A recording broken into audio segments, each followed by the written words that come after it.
believe that what you are describing is a rabid raccoon, and your hosts did not list any such pet on their application, so I would attempt to suggest to the raccoon to move outside. Yes. No, I think they are very dangerous. Running Stellar Host is a big job. Most of Margaret's previous work experience involved training the children of our species to be warriors. This task required compassion and an uncommon amount of what you call patience. Both of these talents have served Stellar Host very well. Do what you love, and you will never work another day in your life. This, of course, is a meaningless saying in your society, as the exigencies on each individual to earn enough to meet his own basic survival needs makes it practically impossible to actually love the thing that he's doing.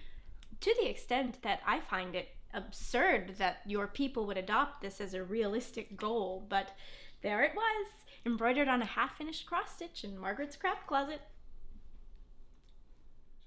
Today we are visiting the home of Doug and Janet Smith.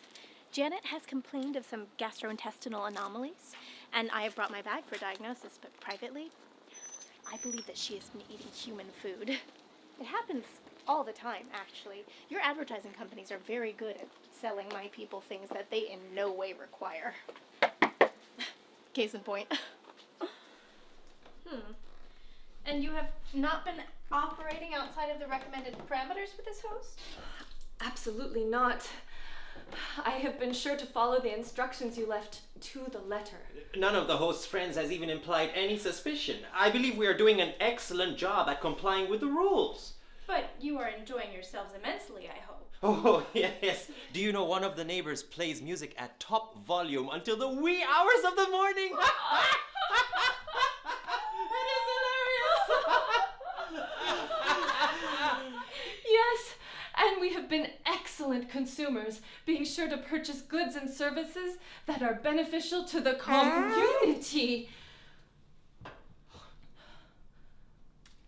It is difficult to describe the allure of human food. Over the past several millennia, our culture has moved away from recreation and therefore also away from the recreational aspects that your food has. When we first arrived, we consumed voraciously. So strong was our attraction to this sensation of taste. But even if we were able to turn off our sense of pain or smell at the resultant organic processes, we found that this consumption made it almost impossible for us to maintain the life patterns of Norm and Margaret. Our lack of forethought about the consequences of dairy led directly to our expulsion from book club. This is why we are so strict with the guests of Stellar Host about the consumption of human food. It is simply too complicated for our people. This is what I was referring to in our correspondence. Oh my, I believe... Excuse me? It is truly terrible. Something is malfunctioning. Doug, firstly, if you are in that much distress, may I suggest that you disable your sense of smell? And secondly, I would like to speak privately with Janet for a moment.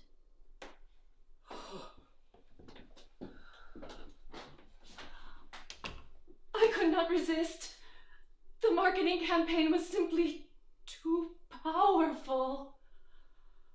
Stellar Hosts has an acclimation policy for human senses. It is a good policy. Simply passing through the streets with a full force strength of smell can be tricky if you're used to the sterilized, optimally hygienic smells of back home. But as all snacks, we are very, very good at following rules. We have maintained only a 32% strength of smell this past week, and we'll be graduating to 45% on Monday. I cannot wait to walk past the bakery on the corner first. What about you, dear? Burritos! Adventurous. Can I trust that you have suffered enough that you will not repeat your mistake? Absolutely. But what do I do? What do I tell Doug? I have shamed us by ignoring the house rules. Well, humans have a popular saying, which is, honesty is the best policy. And I do believe that they are correct in that observation. However, it is often said by our people that Snark! But it's mean! Yes!